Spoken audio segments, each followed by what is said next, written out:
kwincwadi kaLuka sifunda khona kwesasahluko sesithandathu chapter 6 kwincwadi kaLuka sifunda la ndima ya46 verse 46.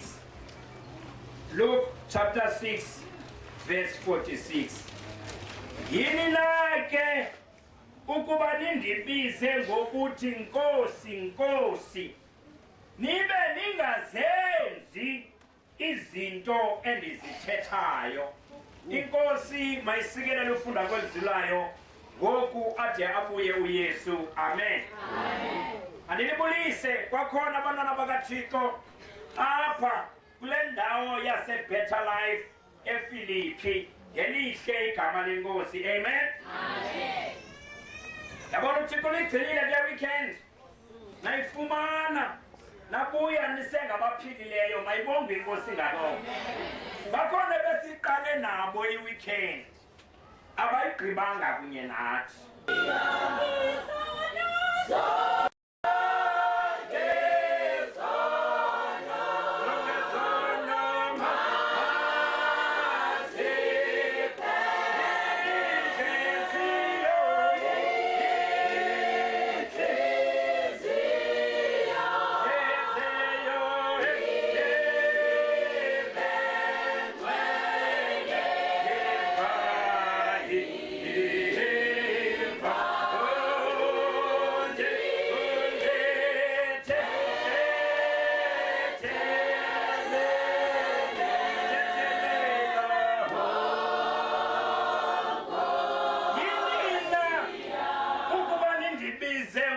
Nkosi, Nkosi.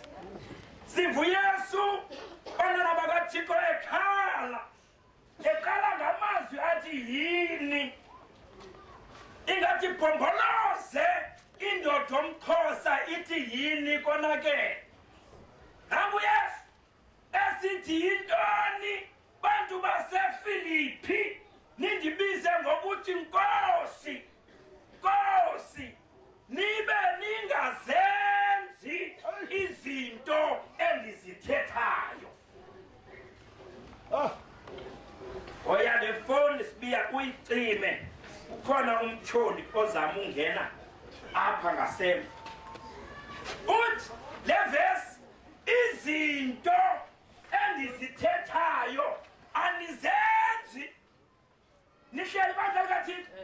Uthi Yesu uthi kodwa xa nindibiza nithi Nkosi ningatshoka yi-1.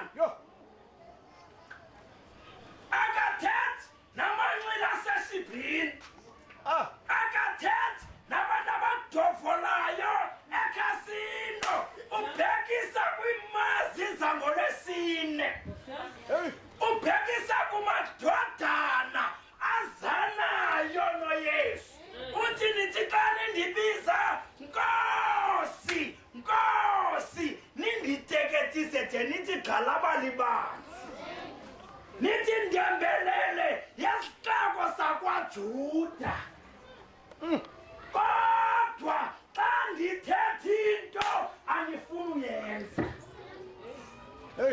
Kutheni ningazikhe nithi msindisi bhetele xa nindibiza? Kuba ndingumsindisi womntu wonke oyenzayo intando yam nongayenziyo. Nihleli nabethu. Kodwa igama lithi Nkosi means boss. Means when you say jump, I say how high. Nihleli nabethu. Utheni ukuthi Nkosi? Awunathi inkosi yam lena.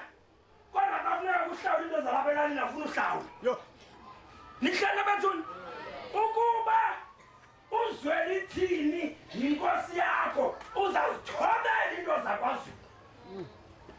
Uthi Yesu mna nithi nina bantu baseFilipi xa nindibiza Nkosi, kodwa xa ndisithi makwenziwe into anifuni. Yes, please. Yini bazalwane? Yakhala uThixo yintoni? Ndithini ukuze nive eFilipi kandithetha nani? Uthi uYesu kuMarko chapter 7. kuMarko chapter 7 mdala uSibiya. Kumdala uSibiya lona uzomane balapha uzophumla. Uzawuthini bandla? uphuma with 3 months ye-effort lento thina siyenza i-2 weeks yena uyenze for 3 months udinwe ulikhobokhobo yiyo loo nto ebehleli phaa emva uye wathi mhlobo wam ndizidinele ungandifundisi nondifundisi zakufundisa nje namhlanje nangomso omnye mntakasibiya uyeke uphuma amen Marko chapter 7 khawuqale kuverse 6 mdala wami waphendula ke wathi kubo na ephendula uYesu esithi kubo watyapha uIsaya kuprofeta ngani bazalwana uxakene namaJuda uYesu awageza yapetula amanaqhayisa athi thina sizinzalelwane zalapha kule nkonzo singabantwana baka-Abraham singabantwana bomkhulu bahanyahanisa indini njengoba kubhaliwe kwathiwa kubo nokunabhatya bomvu nokunabhatya mhlophe okanye purple kodwa ningabahanahanisi nemazi umhanahanisi umntu othetha le ogqibenzeli fana nalaa nto kuthiwa umama unonkala wake wasawula bakhe wathi bantwana ndini yinto nihamba ngecala nje the ningake nihambe straight nake nayiva loo nto ntsowashawutisa umama unonkala hambani straight kodwa mama silinganisa wena wathi umama unonkala wathi hey don't do as I do, do as I say banjalo abantu bomhlaba bathetha le benza le uthi uYesu ningabahanahanisi aba bantu bandibeka ngomlomo you aba bantu bandibeka ngantoni ngomlomo hey kange niyifunde kuleni iBhayibhile ake niyifunde kuleni iBhayibhile mntakasibi aba bantu these people balapha eFilipi aba bantu balapha eBetter Life lithi izulu bayandithanda undithanda oku kodwa andiyo priority kube bomi babo nihlebana bakathini these people honor me with their lips aba bantu it's a lip service aba bantu bandibeka ngemilebe kulula uthi haleluya kulula uthi hosana kuthixo enyangweni bavuye bade babile besithi hosana kuthixo enyangweni kodwa xa ndisithi mabenze into abafuna uyenza ibe thina nihamba nam nisekhona apha ententeni kandihambe ngamandla uba nisekhona nisendithanda apha ententeni nisendithanda ngenile eketseni benditshilo nathi siye eketseni nantsi iketse siyangena but their hearts are far from me aba bantu they honor me with their lips ngantoni bagudha apha ekurepheni haleluya mina ngiyamthanda ujesu ngiyamnyisa uyaphinda lapha kini umzimba wami wonke bagudi kuloo nto they honor me with their lips but their hearts inhliziyo yabo yewethu kuthiwa inhliziyo ilayisha amathendo obomi ilayisha ntoni inhliziyo umntu simbona ngee-actions ii-actions zicela inhliziyo yakho uthini uba uthi uthixo 10 left wena uthi 10 right siyayazi inhliziyo yakho ayikho kule ndawo inothixo ufana nabafana baseBhayi okanye eKapa abakwazi ukuthi I love you 7 times a day to different girls